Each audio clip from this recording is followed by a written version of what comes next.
किसान और उसके वफादार कुत्ते की कहानी।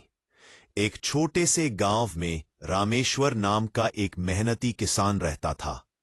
उसके पास थोड़ी सी जमीन थी जिसमें वह बड़ी मेहनत से फसल उगाता था।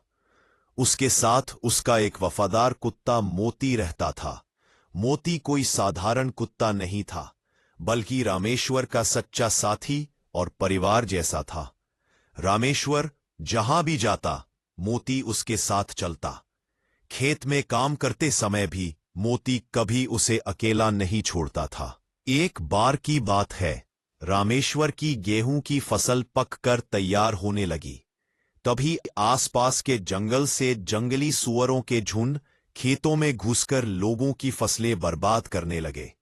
गांव के किसान चिंतित रहने लगे, क्योंकि रात में सूअर चुपके से खेतों को उजाड़ देते थे।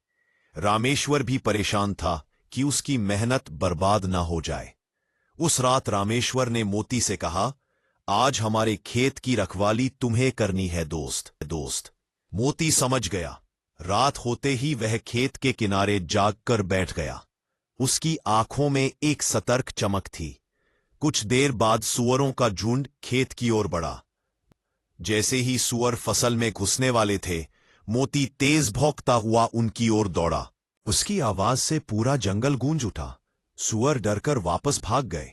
मोती पूरी रात खेत के चारों ओर घूमता रहा। सुबह जब रामेश्वर खेत पहुंचा, फसल सुरक्षित थी। वह भावुक होकर मोती को गले लगा लिया।